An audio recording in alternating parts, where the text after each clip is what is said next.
Hello everyone, welcome back to my channel Babita Sharma online Sanskrit classes. तो बच्चों, आज हम कबीर जो पाठ है आपका साखियां और शब्द हम पढ़ चुके थे और आज हम इसके अभ्यास के प्रश्न करेंगे। तो देख लीजिए अभ्यास के प्रश्न। पहला प्रश्न है, मानसरोवर से कवि का क्या आशय है। तो देखो, इसके दो अर्थ हैं मानसरोवर के। तो पहला अर्थ है, मानसरोवर एक झील है जो कैलाश पर्वत के नीचे है, जिसमें हंस क्रीड़ा करते हैं। दूसरा अर्थ है मन रूपी सरोवर, अर्थात पवित्र मन।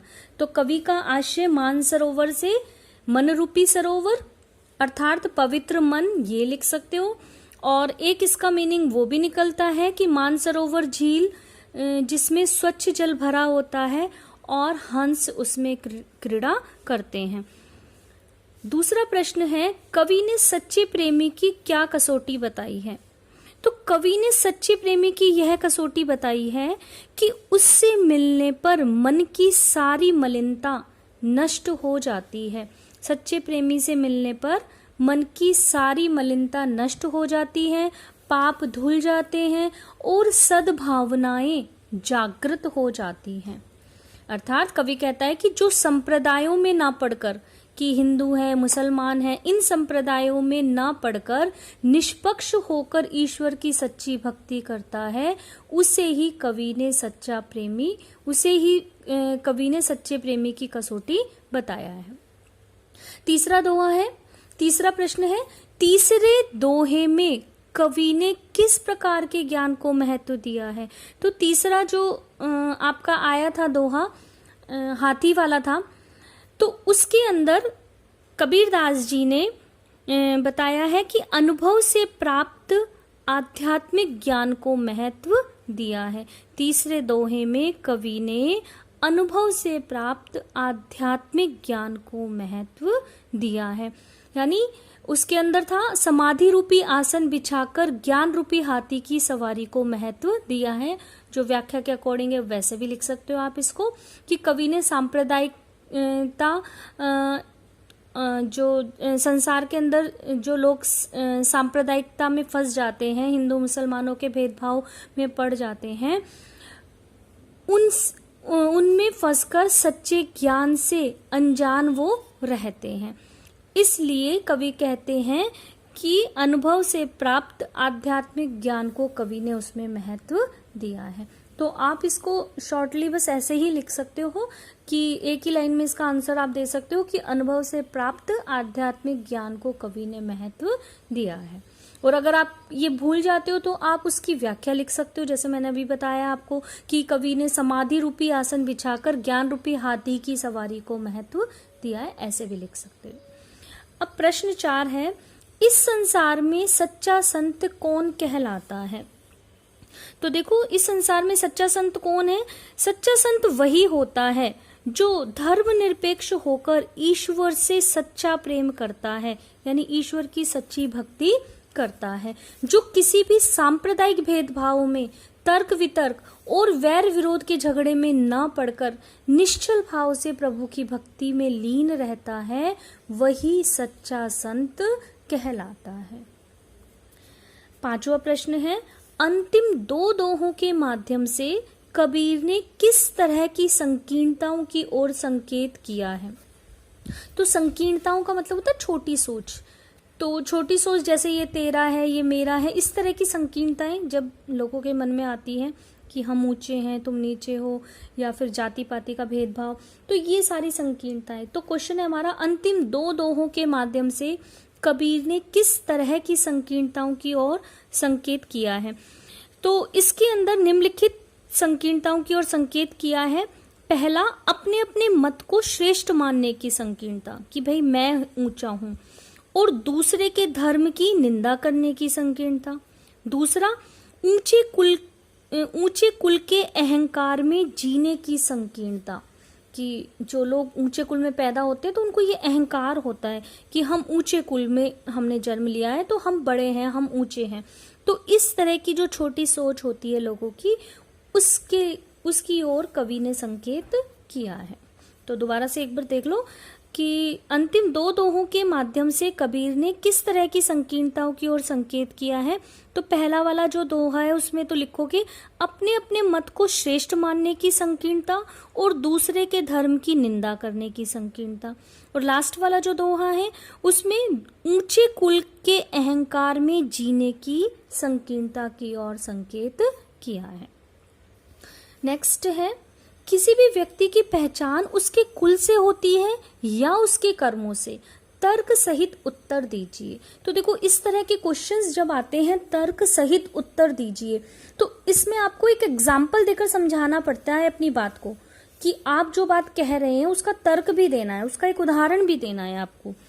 तो इसके अंदर हमें बताना है कि व्यक्ति की पहचान उसके कुल से होती है या उसके कर्मों से। तो आंसर तो होगा उसके कर्मों से। कैसे, उसको आपको समझाना है। तो आप इसको ऐसे लिखोगे कि किसी भी व्यक्ति की पहचान उसके कर्मों से होती है, ना कि उसके कुल से।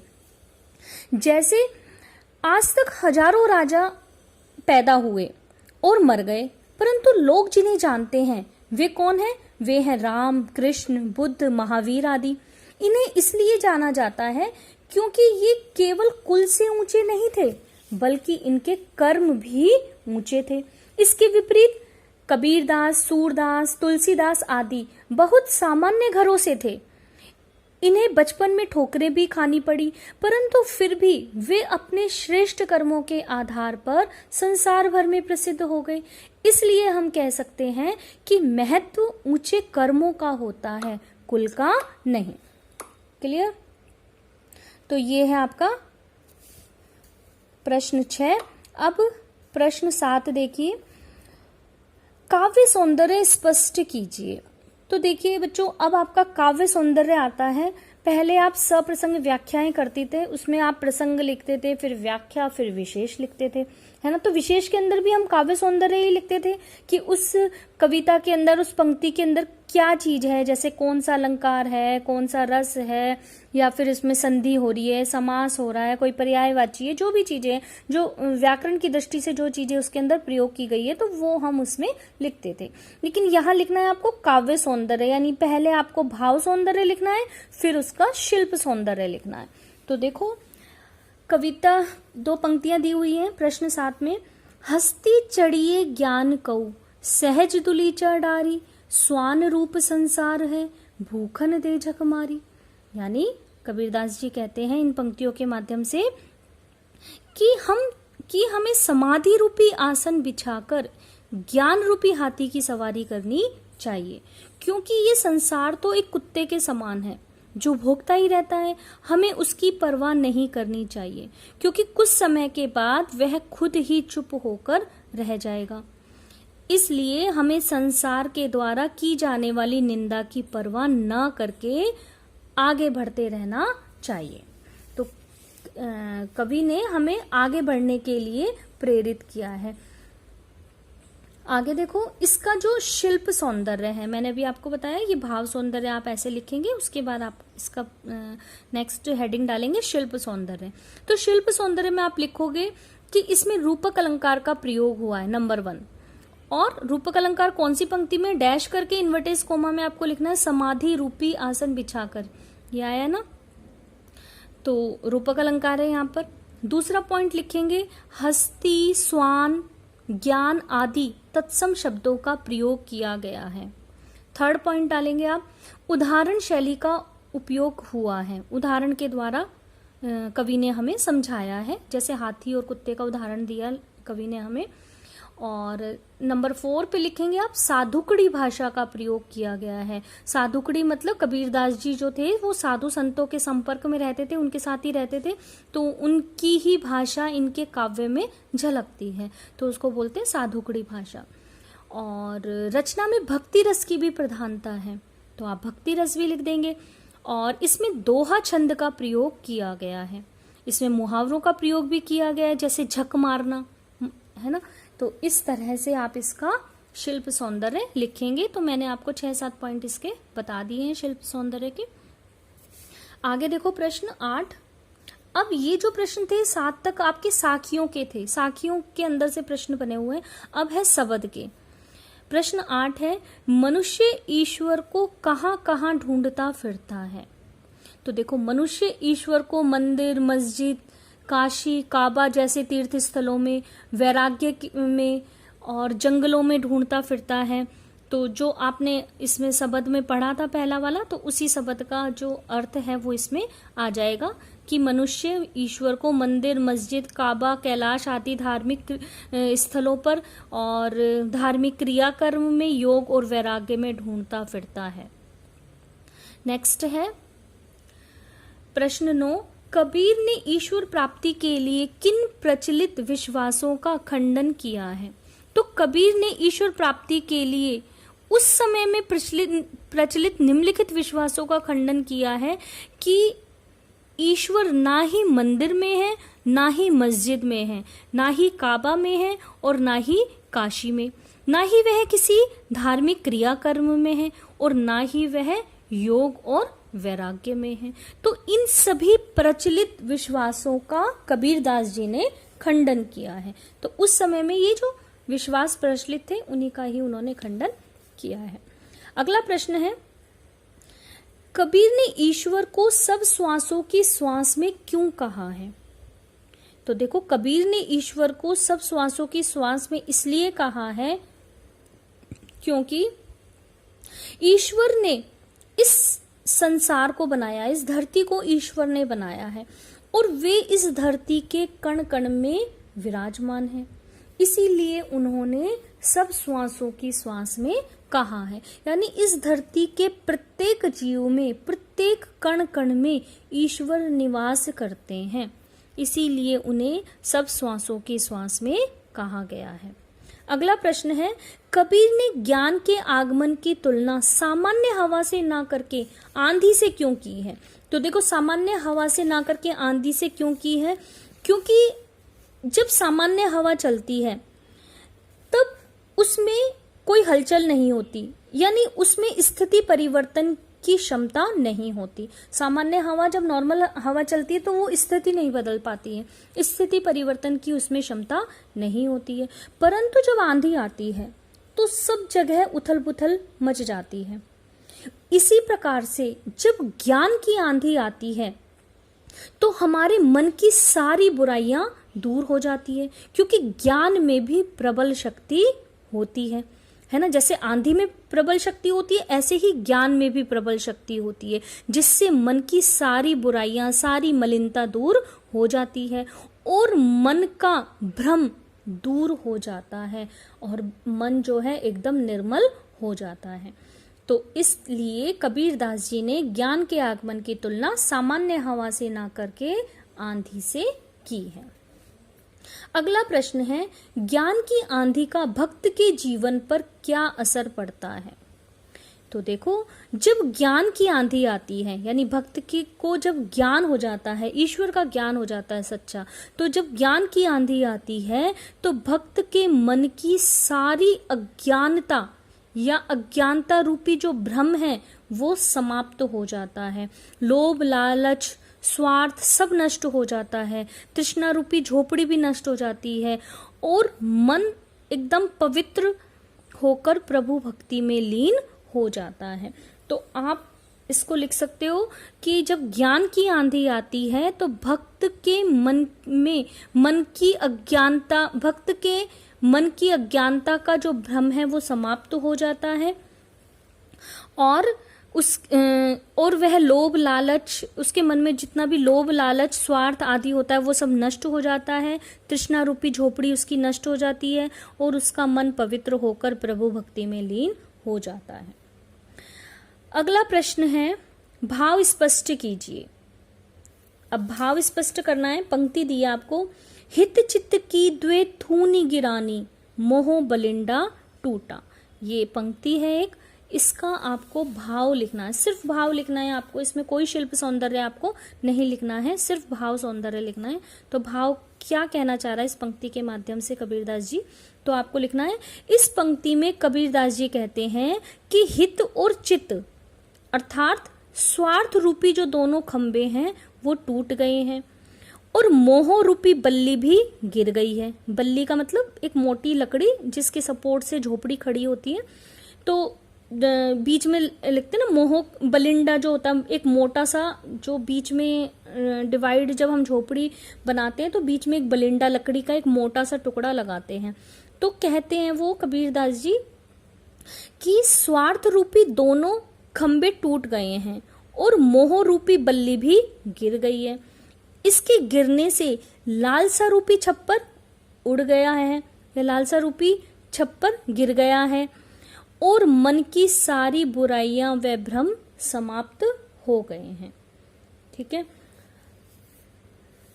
अब आगे है दूसरी पंक्ति दी हुई है इसमें ही एक और, ख पार्ट इसका, आंधी पीछे जो जल बूठा प्रेम हरिजन भीना। अब इस पंक्ति का भाव आपको बताना है।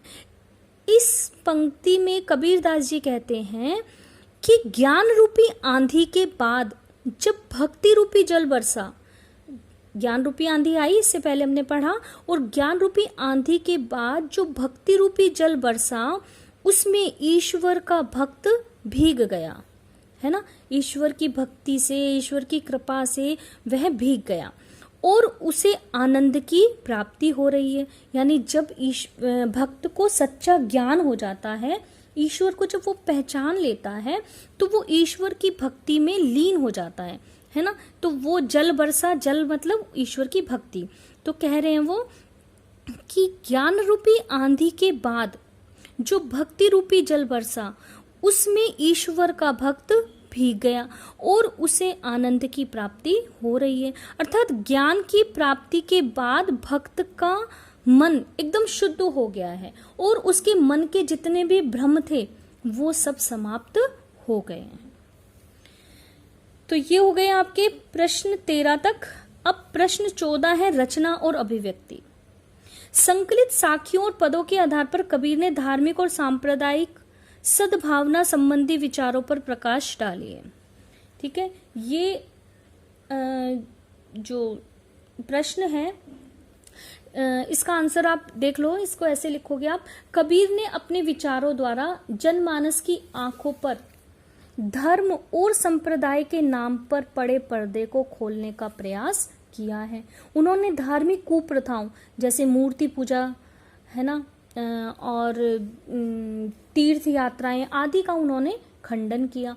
कबीर हर एक मनुष्य को किसी एक मत, संप्रदाय, धर्म आदि में न पड़ने की सलाह देते थे, क्योंकि ये सारी चीजें मनुष्य को राह भटकाने की ओर ले जाती हैं।